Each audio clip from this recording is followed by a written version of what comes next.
Good evening guys. Ayan. So meron na naman akong ayan, sana makisama sa akin yung signal. Sana matapos ko ito dahil gusto kong ibahagi. Napaka-importante po ng aking gustong i-share ngayong gabi sa inyo. Title is, gaano ba kahalaga ang kidney? Ayan. So, sana patambay po at sana panoorin niyo po ito ng buo. Ayan. So ano ba yung trabaho or gaano ba kahalaga ang kidney ng isang tao? Ayan. So ayon sa aking na research, so kasi ngayon ko kasi na-realize na napakahirap pala kapag ang isang tao ay may sakit na kidney. May sakit sa kidney. Napakahirap po guys. So kaya kung hanggat kaya po nating alagaan ang ating kidney, so alagaan po natin. Huwag po nating pababayaan na umabot sa ganong sitwasyon yung ating kidney. So ganito po yun guys. So ano ba yung trabaho ng kidney sa ating katawan? So ayon sa aking na-research, so ang trabaho ng ating kidney is linisin yung ating dugo. So, araw-araw, minuto, so nililinis niya yung ating dugo sa lahat ng mga maduduming pumapasok sa ating katawan. So, ibig sabihin, lahat ng waste products na pumapasok sa ating katawan, so yung kidney po, yung naglilinis ng ating dugo. So, pinipilter niya po yun. So, kaya 'di ba kapag nagkaroon tayo ng sakit sa kidney, so napakahirap na sitwasyon na siya. Kasi nga, wala nang tagalinis. Wala nang maglilinis ng ating dugo kapag nagka-problema po ang ating kidney. So, ang tanong, ano ba yung pwede nating gawin? Or ano ba yung mga prevention para maiwasan natin ang magkaroon ng sakit sa kidney? Okay? So, ayan. Meron akong na-research na 11 na prevention para maiwasan po natin na magkaroon ng sakit sa kidney. Okay, so number 1, dapat po, hindi po tayo naninigarilyo. So, yun. So, hanggat maaari, iwasan po nating manigarilyo. So, yun po. And then, dapat din po, huwag din po tayong iinom ng alak. So, ililimit po natin siya. So, huwag po natin gawing tubig yung alak. So, pwede naman tayo sigurong uminom ng alak, kumbaga, parang occasional lang. So, kumbaga, kung may mga birthday, kung yung mga may okasyon. So, huwag po natin gawing tubig or soft drinks yung alak. So, yun po yung number 2. Okay? The number 3, dapat po, wala po tayong hypertension.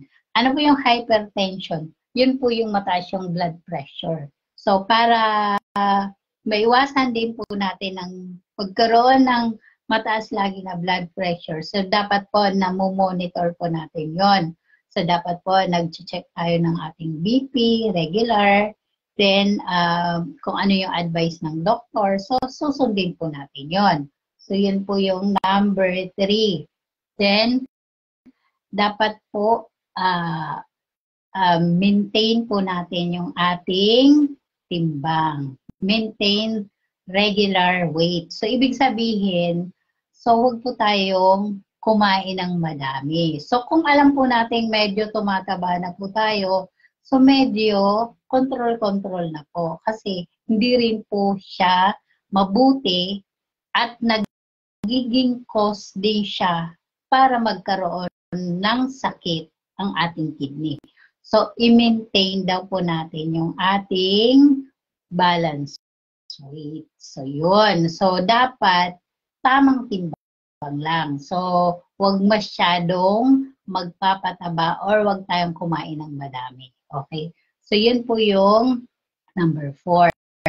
The number 5, so dapat po mag-exercise regularly. So, yun. Isa din yun. So, nakakatulong po yung pag-exercise. So, sabihin nyo naman, ang busy-busy, paano ka pa mag-exercise? So, pwede naman po, kunyari, walang pasok, pwede po tayo maglakad. So, yung paglalakad, sabi ko nga, di ba, sa isang bagay na siya or malaking tulong na rin po siyang exercise yung paglalakad. Okay?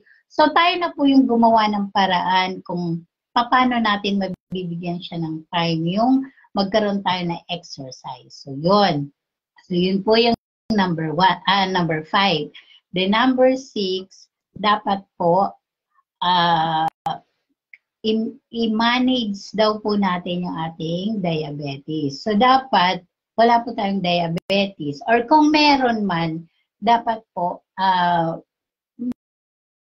napapa-check up natin siya or nagagamot. Kumbaga, natitreat natin siya ng tama. Kasi alam nyo guys, magpipinsan yan eh. Kapag may diabetes ka, kapag high blood ka, so possible na po yon para magkaroon ka ng kidney failure. So, ibig sabihin, pwede kang magkaroon ng sakit sa kidney kapag meron kang diabetes at high blood ka din. So, meron kang hypertension.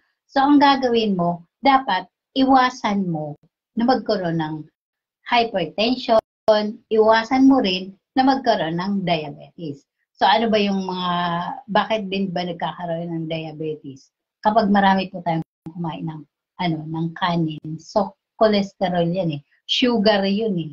So, kailangan, kaya nga, di ba, dapat ililimit natin yung pagkonsumo ng kanin. So, kung kaya natin mag-half rice lang po tayo. Kasi nagiging sugar po yung kanin. So, yun.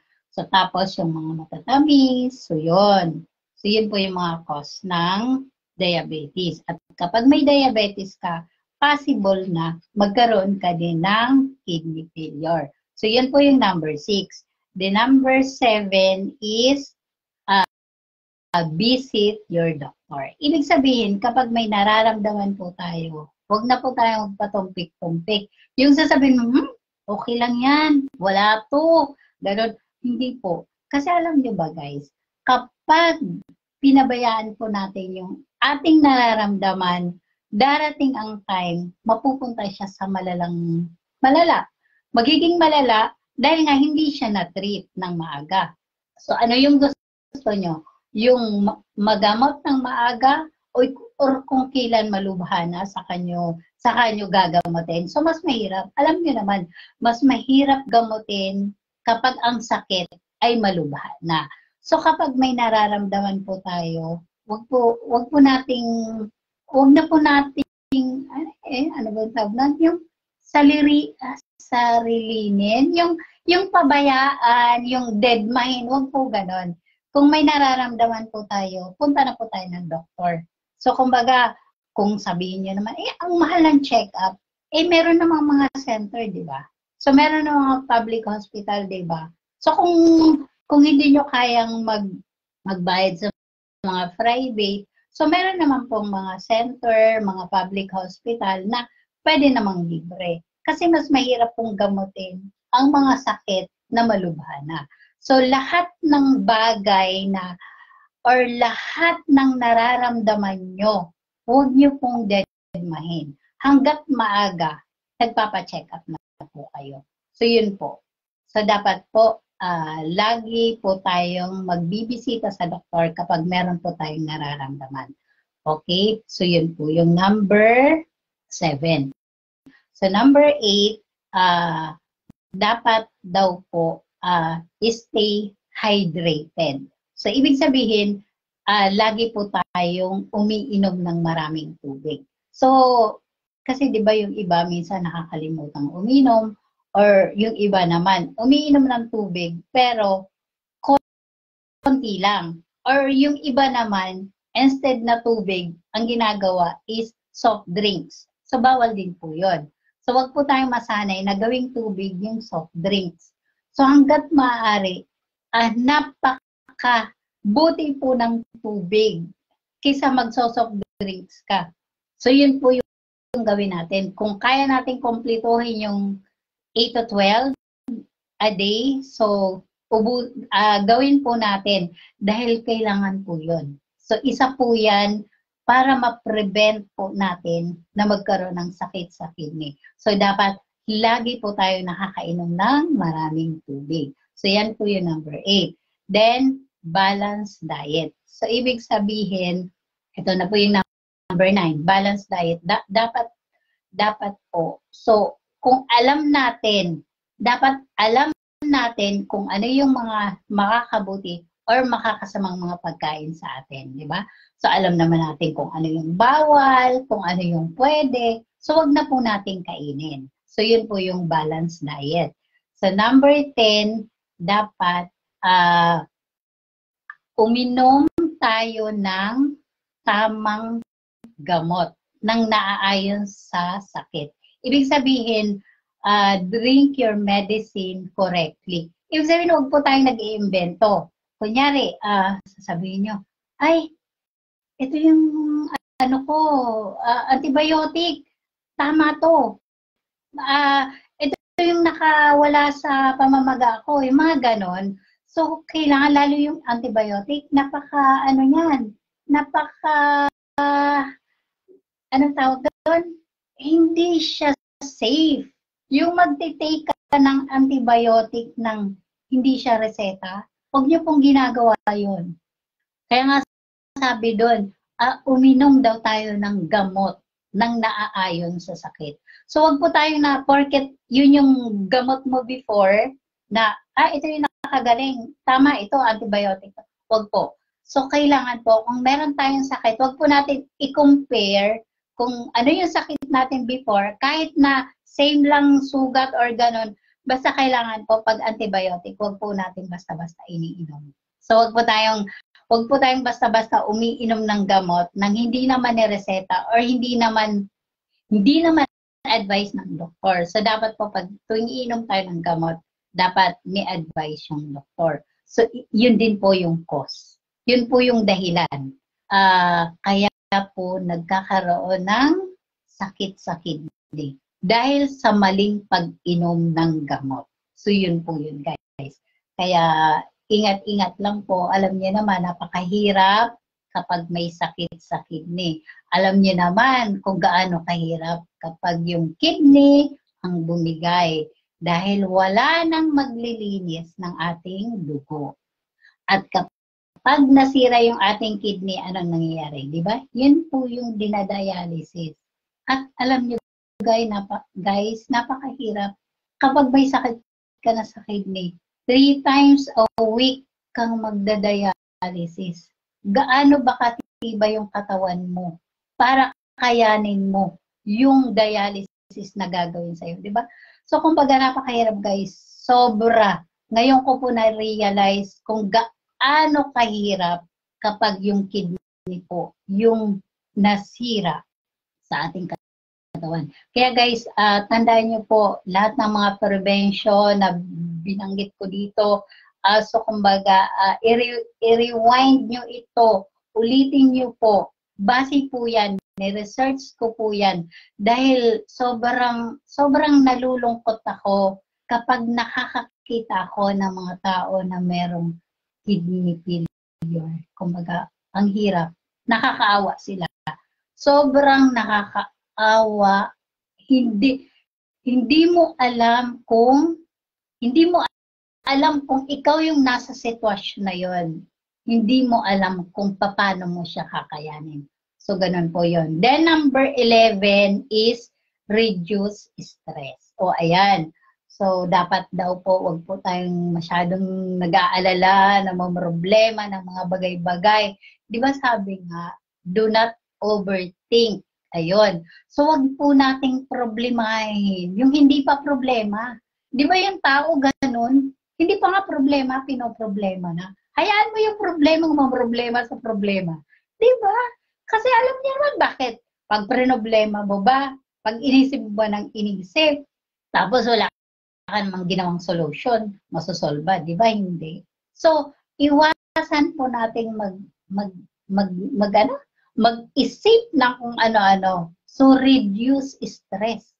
Ibig sabihin, bawasan ang stress. So, normal lang naman na minsan, namang problema ka naman talaga. Pero, dapat marunong po tayo magdala. So, yun ang number 11. Diba? Sabi nga sa dasal, diba? Give us this day our daily bread. O diba? Sabi, yung pagkain lang today. So, hindi naman sinabing pagkain bukas, diba? Kasi ang gusto ni Lord, huwag tayong namumroblema. Huwag po nating isipin yung bukas. Makontento na tayo sa kung ano yung meron tayo ngayon. So alam nyo guys, basta marunong lang tayo magdasal at masipag tayo, hindi po tayo magugutom. And hindi po tayo pababayaan ng Diyos. So yun lamang guys, maraming salamat. Sana po may natutunan kayo at yun naman po yung gusto ko, yung ma-share ko kung ano yung aking nababasa, kung ano yung aking natututunan.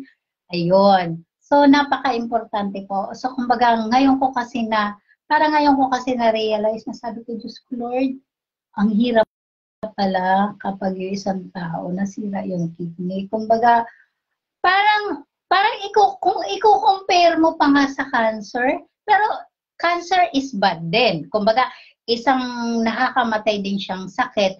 Pero kung i-compare mo yung cancer sa kidney, parang mas mahirap yung kidney. Kasi imagine mo naman yung 3 times kang i-dialysis a week, 3 times a week, Diyos ko, dapat nun ang tibay ng katawan mo para makayanan mo. Then, ang transplant pala guys, nabasa ko rin, kapag nagpa-kidney transplant ka, so kapag yung kidney galing sa donor ng taong buhay, kunyari sa mga kamag-anak mo, so maglalast siya kapag na-transplant na sa'yo, yung galing yan sa mga buhay na tao So, maglalast siya ng 20 to 25 years. So, yun ang buhay mo. Yun ang dudugtong sa buhay mo kapag na-transplant ka. Pero kapag yung donor mo is galing sa, kunyari, kakamatay lang, pwede po pala yun. Pwedeng mag-donate yung, kunyari, yung mga na-aksidente, yung biglaan yung pagkamatay niya, basta kamamatay lang, pwede pong i-donate yung kidney nung kamamatay na yon kapag nag-match doon sa pasyente. Pero ang ano naman niya, yung itatagal ng buhay niya kapag galing sa kamamatay pa lang na tao is umaabot daw ng 15 to 20 years. So, okay na rin, di ba? So, kumbaga, mas higher ng 5 years kapag galing sa buhay na kamag-anak or buhay na donor. Pero kapag galing sa kamamatay pa lang, yung kidney na itatransplant sa'yo is maglalas lang ng 15 to 20. So kapag buhay, 20 to 25. So kaya guys, naku po, Diyos ko Lord, mag-ingatan po natin ang ating katawan. Napakahirap ng may sakit. Sabi nga, mabuti na yung wala kang pera, basta wala ka lang sakit, di ba? So kumbaga, ingatan po natin hanggat kaya po nating alagaan, ingatan ng ating mga health. Gawin po natin. So, tandaan nyo po, i-rewind nyo po yung 11 na mga prevention para maiwasan po natin magkaroon ng sakit sa kidney. Yun lamang guys, maraming salamat. Thank you sa mga sa mata na nagtambay. Thank you at sa kasama ulit. Maraming salamat. Pa-like and share na lang po. Thank you. Bye!